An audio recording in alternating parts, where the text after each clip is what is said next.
Hi, everybody. Welcome back to the Willow Center podcast. This is Season 4, Episode 7. My name is Chase. I'm the Community Director here at the Willow Center, along with my co-host. I'm Mason. I'm the Operations Director here at the Willow Center. We are so stoked to spend another 30 to 45 minutes or so with you. Thank you for lending us your ear or your eyes if you're watching on YouTube.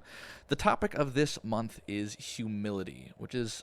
It's a really, really good one. I know we sound like a broken record. We always say this is going to be an important topic because all of them are important, but humility is a good one. It's a really good one. I'm going to go ahead and open with a quote like I always do. Now, this is the second month in a row that we've used a quote from our good friend C.S. Lewis, who's the author of the Chronicles of Narnia, if you've ever read those books. Oh, yeah. I saw the movie. Didn't read the book. Oh, boo! Books are way better. Anyways, great books to read to your kids someday. He says about humility, humility is not thinking less of yourself, but thinking of yourself less. Let me read that again. Humility is not thinking less of yourself, but thinking of yourself less. I think that's a great place to start the conversation because there's an important distinction between the two halves of that quote. How does that hit you right away? Oh, man. Honestly, I've been thinking a lot about... For me, it ties into this idea of selflessness. Not that it's never okay to be selfish. You know, sometimes we need to take time for ourselves. Sometimes that is a genuine need. But once your needs are met, once you have that kind of like first baseline, then it's like, okay, what does it look like to reach out more to people, to just connect, I guess. It really focuses on connection in my mind. What about you? Yeah, I think this quote hits me by way of negating the myth that humility and self-abasement are the same thing, right? Because I think a lot of folks think they're practicing humility when they're actually practicing like self-hatred and self-deprecation. Oh. You know, like I just don't like myself. Woe is me. That is not the same thing as humility, and I think that's what he's getting at here. Interesting. So instead of, well, it may be even meekness too. Like, I do not want to appear as somebody strong and confident because I would rather be like humble and meek. You know, sometimes that can be, you can appear, that can be something you're striving for. As if appearing strong, confident is the same thing as arrogant, which is not. Right. Yeah. Important distinctions, honestly. Yeah, for sure. So we always get into a little bit of like storytelling here, and that's really the point of podcasts, in my own humble opinion, is to share stories and kind of get into the real lifeness of these topics. Otherwise, they're just philosophical meanderings of a couple good buddies. So I wanted to start with thinking about a story and sharing a story, if you have one, about a time that you learned humility the hard way. And you can define the hard way however you'd like. I think it's more of a gut feeling than anything else. Oh, man, that's a good question. So when I think about humility, I think of, and learning the importance of it, I think of times where I was maybe a little bit arrogant, and then I found out pretty quickly maybe that's not the best way to go through life, right? Yeah. And so I would say maybe my best example would be growing up. I had a lot of siblings, and I would often poke fun at them, at their expense, which I think everybody does. But there's some normalcy to that. Yeah, it's not too bad, but I just got to doing it a lot. Got to doing it too much. I was in middle school. I was young. And also, so many of our stories always end up in childhood. I wonder why. But because it's shaping who we are, right? Yeah. Side note, but I had this one joke I used to do, and it was a very arrogant joke I can see looking back. But whenever somebody would share an accomplishment, I would go, "Only?" And it was a joke. It was a joke. I shouldn't laugh. It's pretty funny though. Like anything, like, "Oh man, I just like scored the game-winning shot," and I just go, "Only?" Just one word, and it was really, really, it was funny, and it was taken well, And then one of my siblings got into college, and like on their college, they got their college letter, and they were opening it up, and I made the same joke, and it just didn't hit right. It just came off really poor, and it came off like it was just that college, and I was like, no, that wasn't. But even though my intention was not to be this arrogant, smug person, that's how I was portraying myself. Yeah. And that's when I really had to take a step back and say, maybe it is just better to build people up and Celebrate their win. just celebrate their win instead of trying to make it about me by joking around, Yeah, that's a great example. How about Definitely you? a hard lesson to learn.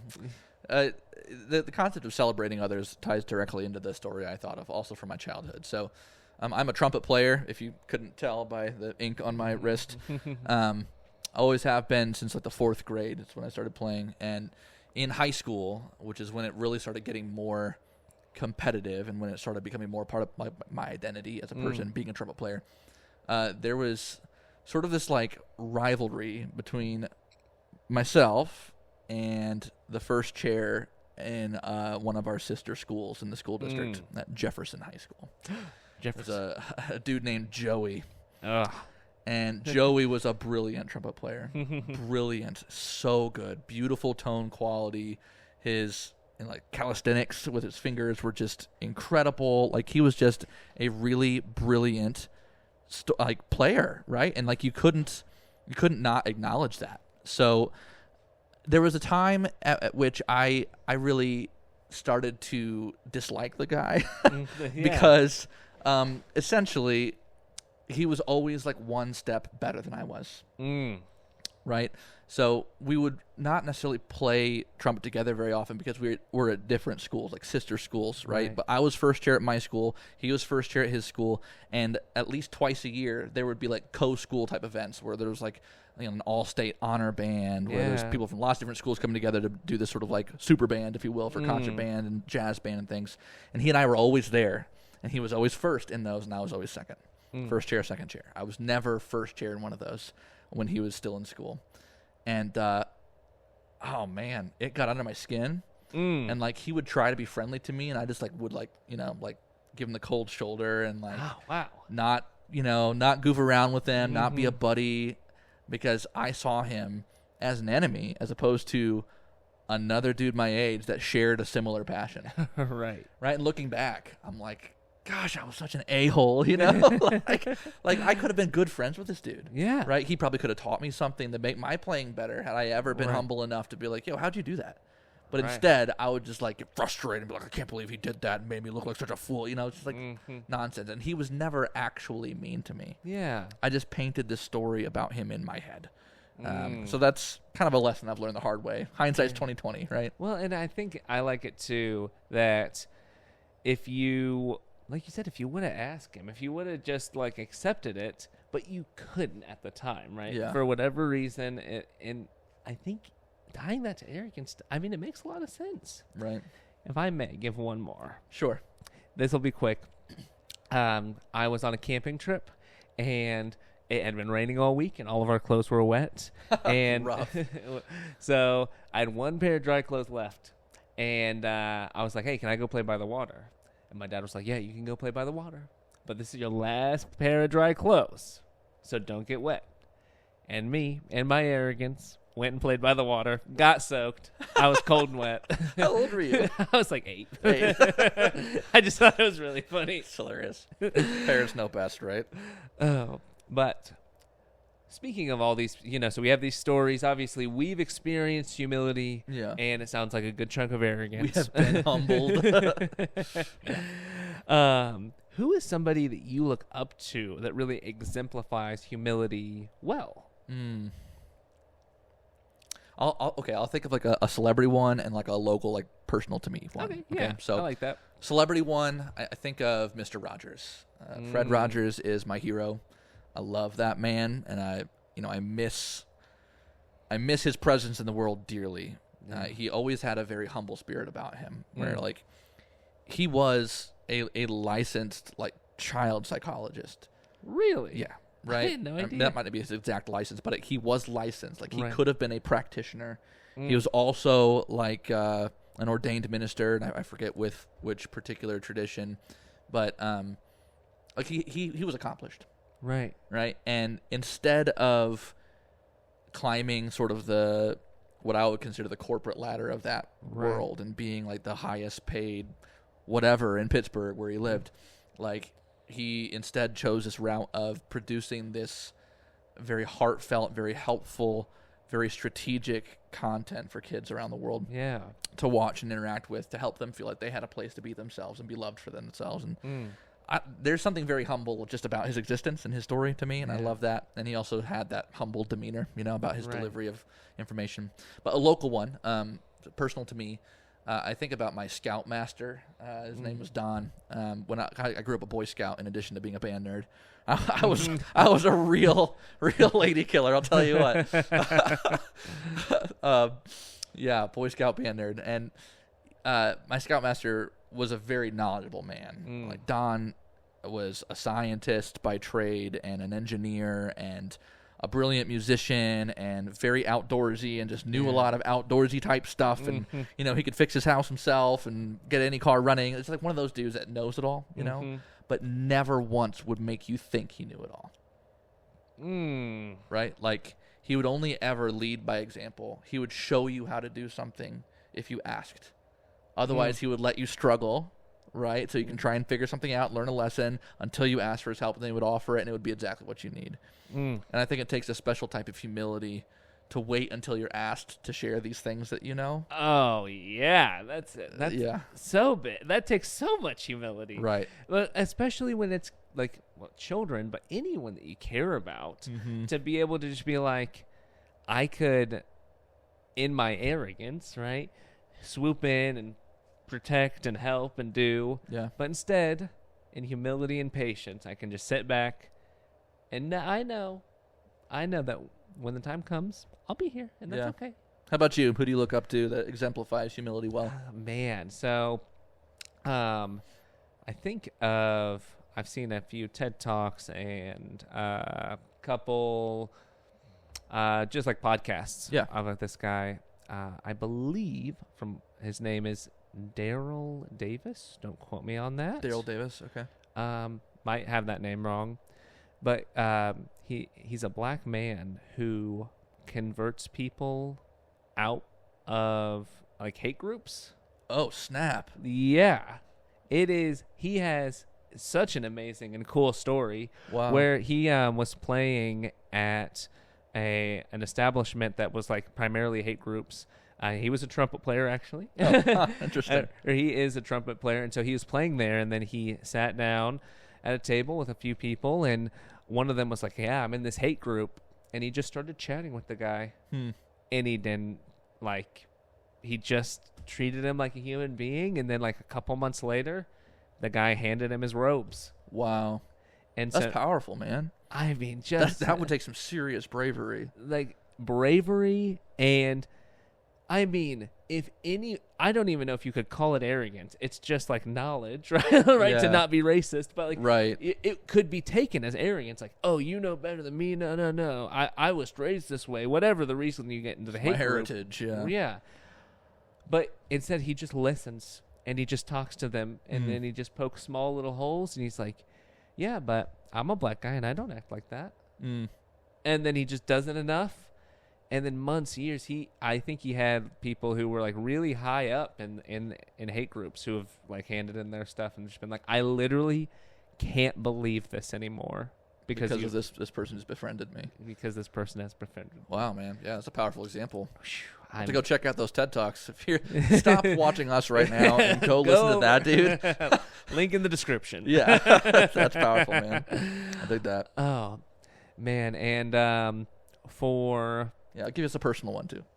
So for a personal example, I had a professor in college who just made a really big impact on me. Yeah. He came in every day with a smile on his face. He was teaching one of the most, uninteresting classes, and he just tried his best to make it interesting and approachable. And it was math, right? Yeah, sure. And he just tried his best to make it interesting and approachable. And then I actually got to sit in and be a part of his research lab. Oh, cool.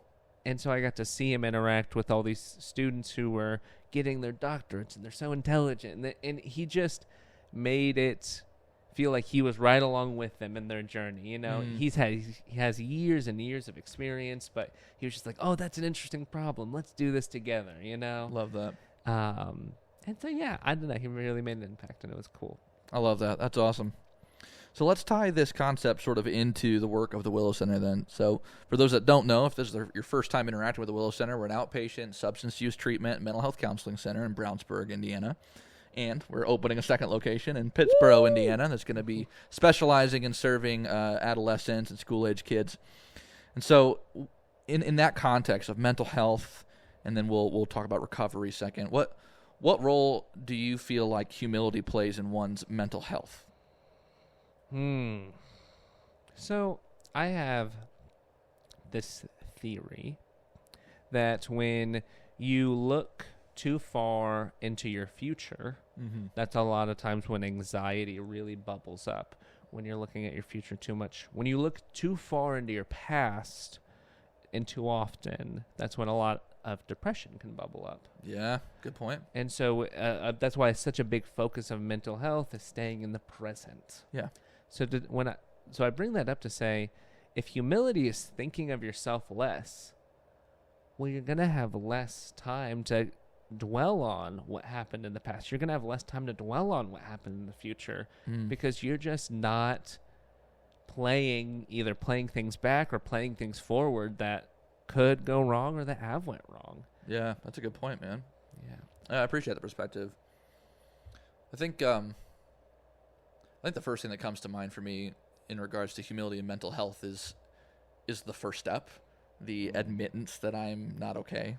Because our brains sure do play some tricks on us sometimes when we are not feeling well. Yeah. Right. But in particular, if you're not feeling well, but you're also like in a position of leadership or, you're playing some other type of role of authority in your friend group or, you're a partner and you're trying to be there for your partner and that kind of thing. Like sometimes it'll take us, especially dudes, months and months to finally look ourselves in the mirror and be like, I can't keep doing this. Right? Like I need help. I need support. Yeah. And that, if you had to find another definition of humility aside from the one C.S. Lewis gave us at the beginning, I think like being willing to ask for help gets pretty close. Yeah. I think that's a huge step. I could not agree more with that. I think that is so huge because until you step outside of yourself, which is literally tying it back to C.S. Lewis, right? Literally stepping outside of yourself is a big part of it. Until you do that, well, you're not asking for help. You're staying to yourself. And then it's all going to continue to bubble and turn and add up, Yeah, for sure. And so that's mental health. I think that, there's a huge tie between mental health and recovery. Yeah. Would you say that how would you say that humility plays in with recovery in particular? Yeah. So just to add a clarifier, I'm not in long-term recovery myself. I consider myself an ally of the long-term recovery community. So I'm speaking as an ally here, just from what I've observed and heard from my friends and from some of our clients that we've built relationships with through the treatment lens. And I think one of the biggest roles humility plays in the recovery journey is in those first 3 to 6 months of early sobriety. Yeah, because I have seen heartbreakingly some folks that reach that 5th or 6th month of sobriety that start to get arrogant. Yeah. Right? They're like, oh, well, I've made it this far. I'm the bee's knees, I am Mr. Recovery. I'm Mrs. Recovery. I'm going to go get my peer coach training and I'm going to, get plugged in and do all these things. And then they stop taking care of themselves. Yeah. And then they stop thinking about what their recovery plan is and about the fact that they are still actively in recovery, which takes daily, persistent work, right, to maintain not only sobriety, but the recovery mindset and the recovery lifestyle, right? The people, the places, the things, it's an everyday thing. And the moment you lose that humility of I am in this, I'm part of this, and you think of yourself only as a leader in it or a caretaker or an example to follow, that's when, recurrences happen. And it can be dangerous and heartbreaking to witness that. So what about you? What have you observed in that regard? So with the recovery community, I would say that you gotta have the community part of it. Yeah. Which is going to it partially shatters any arrogance, because I think a big piece of arrogance that happens in early sobriety and recovery, or even in long term, is either nobody's ever had it this bad has had it as bad as I have, or no one has experienced it like I have, which is arrogance, right? You're saying it's impossible. Anyone else could have experienced this. But then you get into the rooms, and you listen to these people, and it's like, no, people have had it much worse. Yeah. People have had At it the very least, they might be able to empathize with my experience a little bit more than I thought. Right. And so I think, and also the opposite of addiction is connection. Right? Yeah. Yes. And so, and to build that true connection, you have to pull down this arrogance, this I know best. And the final thing I'll share on it is somebody in my group shared this recently, and I love it. They said, you know, when I'm really trying to fight these thoughts, I have to think to myself, my best thinking got me here. Oof. Which is that's humbling. That is the most humbling thing. But I think about that for myself. You know, my best ability to think and feel has spiraled me into anxiety or into depression, or caused conflict with the people I care about, and that's me trying my best. And so when you look at it through that lens, it's like, I got a lot to be humble about. Yeah, that's good. I feel that reminds me a little bit of a quote that our boss Ashley recently had in an email, maybe an email signature or something. It said something like, if you keep doing what you've always done, you'll keep getting what you've always gotten. I think it's similar. It's just like, like if you think you're going to lone wolf it, if you think you're going to not ask for help and make it through on the other side, you're just tricking yourself. You're going to get the same things you've always gotten with the resources you've always had if you don't get the resources you need right now from the people that are willing to support you. And it's so interesting to think about that connection is a resource that you have to have. Yeah. I've never thought about it like that, but it really is. And it's really hard to pinpoint when you don't have it, but right as you get it, I was just talking to a friend about this earlier this week, actually. Okay. We were talking about connection and how when you're missing it, you don't really realize it other than just feeling off, maybe feeling a little bit down. Sure. But then right as you get it back, you're like, there it is. Yeah. I found it again. I feel better. Yeah, man. So true. So what's like one final piece of advice that you would offer listeners or viewers on how to incorporate a practice of being humble, right? Because this is not just a core value that you have. It's a core value you have to practice and nurture. So what's something you could give us, like a tool or something, to help practice humility? Oh, man. Well, I want to start with go to therapy, maybe at the Willow Center. Yeah, going to therapy helps. Yes. But I say that because when we're pulling it apart from just hating yourself, like you mentioned at the beginning, I think it starts with self-grace. You got to be able to forgive yourself and love yourself. And once you do that, then you can take a little bit of time to just recognize where your faults were, maybe in that conversation, in that argument, thought pattern. Any of it. But until you're in a place of forgiveness and self-love, recognizing where you're wrong can really easily spiral. So I say that it is good for humility, but definitely use it with caution, especially without a mental health practitioner there with you. For sure. Yeah, that's great advice. I think